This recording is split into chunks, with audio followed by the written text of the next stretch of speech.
दोस्तों, क्या आप जानते हो यूएसए में लोअर क्लास के लोग हर साल $400 यानी कि इंडियन करेंसी के हिसाब से 30,000 रुपए लॉटरी के टिकट में खर्चा करते हैं। और साल की कोई भी टाइम वो लोगों के पास कोई भी सेविंग्स नहीं होती। इनफैक्ट उनमें से आधे लोगों के पास इमरजेंसी के लिए $400 भी बचे नहीं होते हैं। अब आप मुझसे कहोगे कि वो लोग लॉटरी टिकट्स में खर्चा करने की जगह उन पैसों को सेव क्यों नहीं कर लेते, लेकिन उनके हिसाब से उनकी लाइफ और उनकी फाइनेंशियल कंडीशन सिर्फ और सिर्फ वो लॉटरी ही बदल सकती है, मतलब लक। और उनको लगता है कि वो हार्ड वर्क करके कभी भी अमीर नहीं बन सकते। उनको ऐसा लगता है कि अमीर बनना मतलब लकी होना। तो बेसिकली वो लॉटरी टिकट उनको उम्मीद और सपने दिखाती है। अब दोस्तों, आप में से बहुत लोग कहोगे कि ये कितनी फालतू सोच है, क्योंकि हमें पता है लॉटरी जीतने के चांसेस कितने कम होते हैं। और अपनी लाइफ को पूरी तरह लॉटरी टिकट पर छोड़ देना मतलब करोड़ों में से एक आदमी को सक्सेस मिलेगी, तो क्या बाकी सारे लोग वैसे ही गरीबी में जिएंगे? लेकिन दोस्तों, इंटरेस्टिंग बात यह है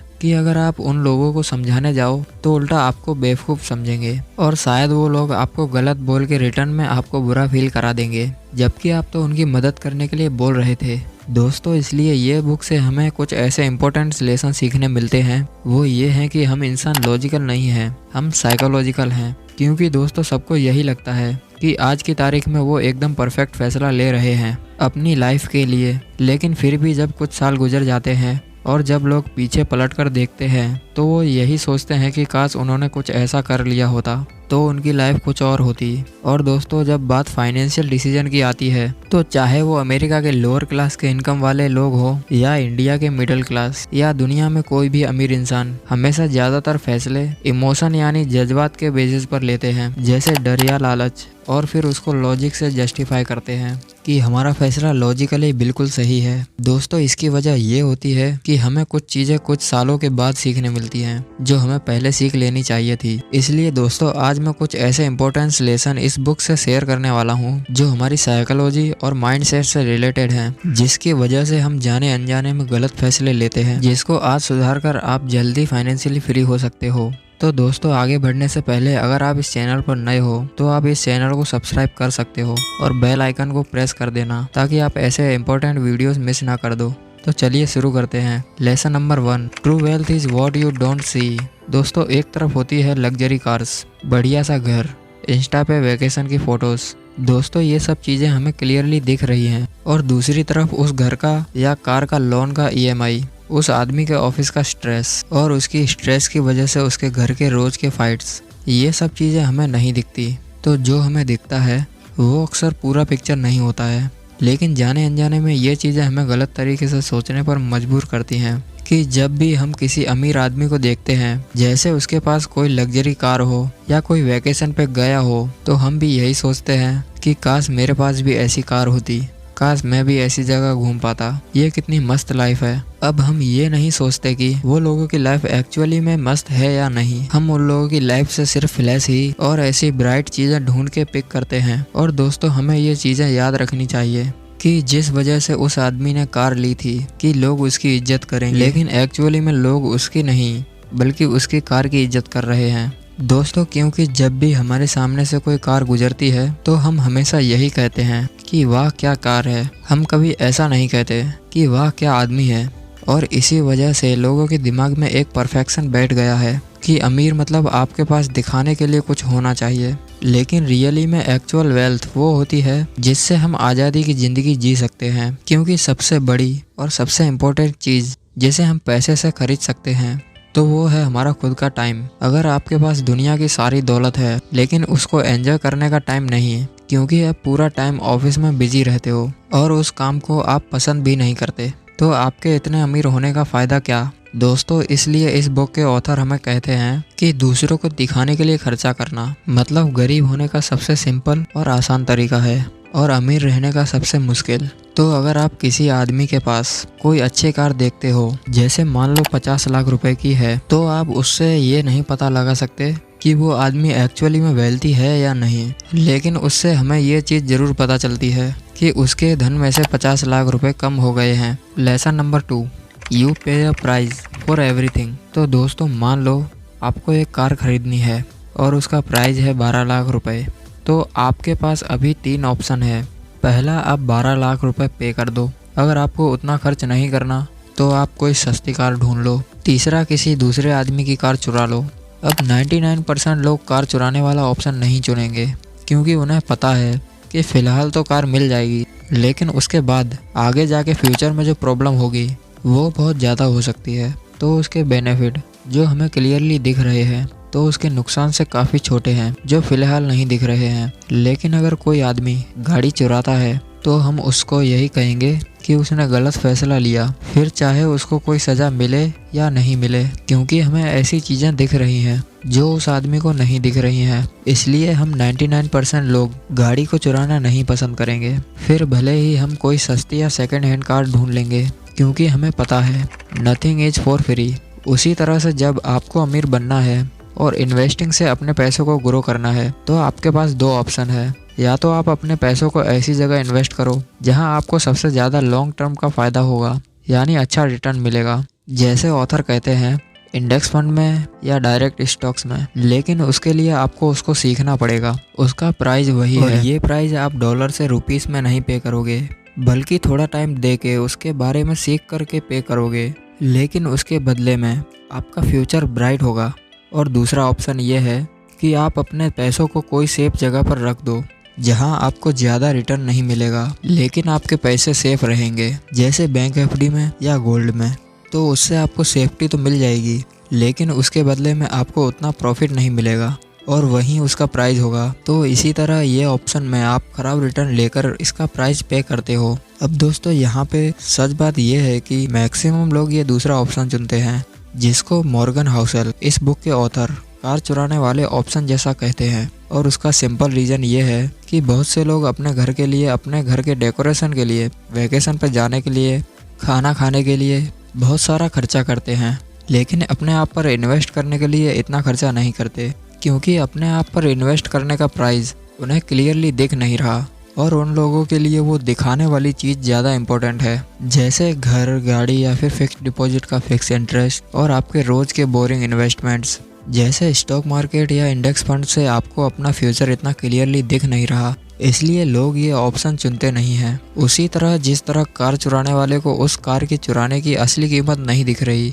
और दोस्तों, ऑथर यहाँ पे हमें एक इम्पोर्टेंट बात कह रहे हैं कि growth is driven by compounding which always takes time, but distraction is driven by single points of failure which can happen in seconds. यानी आपके पैसे धीरे धीरे करके ग्रो होते हैं कंपाउंडिंग के थ्रू, लेकिन बर्बादी रातों रात हो सकती है। Lesson number 3, getting wealthy versus staying wealthy. दोस्तों, अमीर बनने के बहुत सारे तरीके होते हैं, लेकिन गरीब होने का एक ही तरीका है, पैसों को बराबर हैंडल नहीं करना और उसको ज़्यादा से ज़्यादा खर्चा करना। और इसीलिए ऑथर हमें कहते हैं कि अमीर बनने से ज़्यादा मुश्किल अमीर रहना है, क्योंकि जब आदमी के पास पैसा नहीं होता है तो उसे कंट्रोल करने की कोई ज़रूरत नहीं है, क्योंकि उसके पास पैसा ही नहीं है।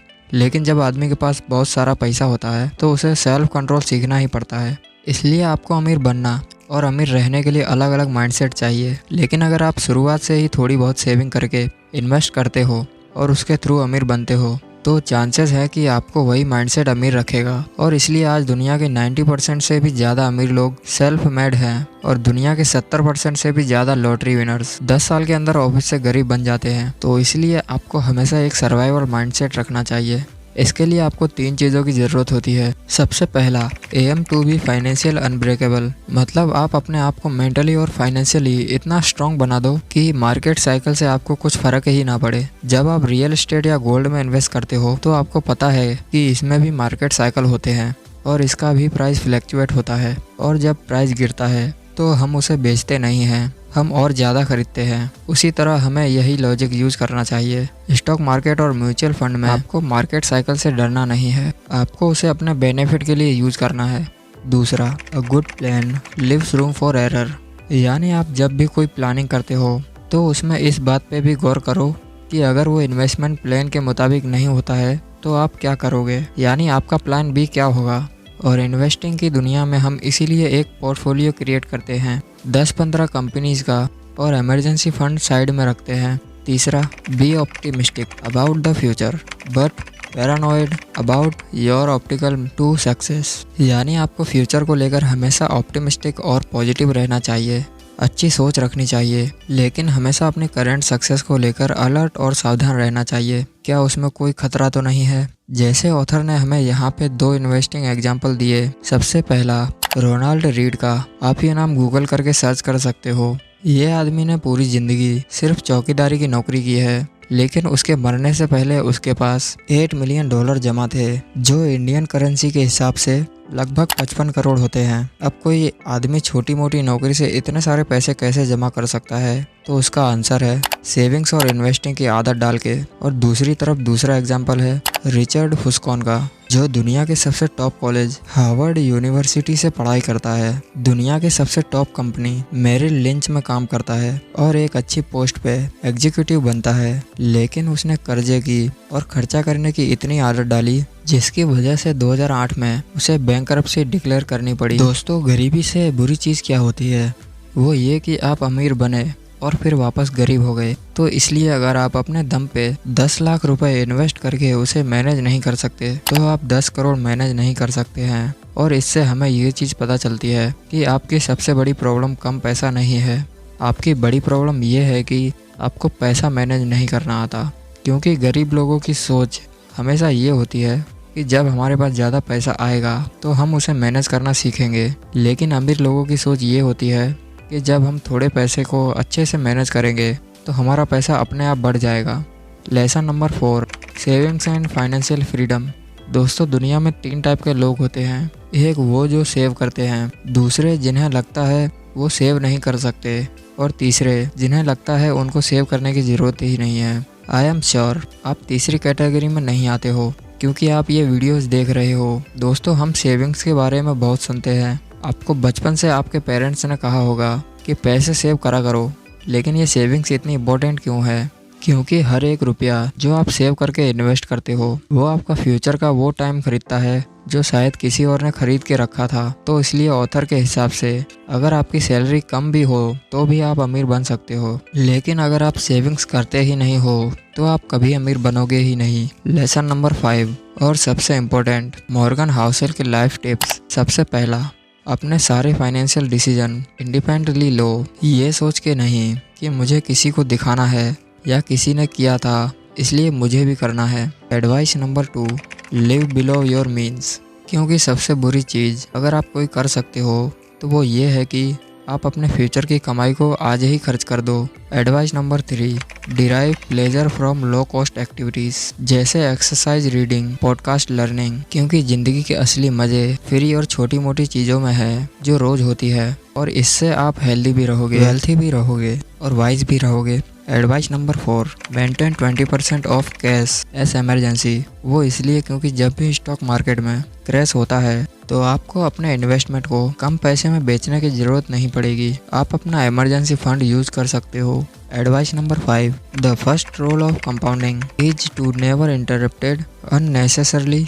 आपकी actual wealth long term investing से ही ग्रो होगी, कंपाउंडिंग के थ्रू, लेकिन उसकी कंडीशन ये है कि आप उसे बिना रोक टोक के कंपाउंड होने दो। Advice number 6, every investor should pick a strategy that has the highest odds of successfully meeting their goals. और ऑथर के हिसाब से इंडेक्स फंड लोगों के लिए सबसे बेस्ट चॉइस है।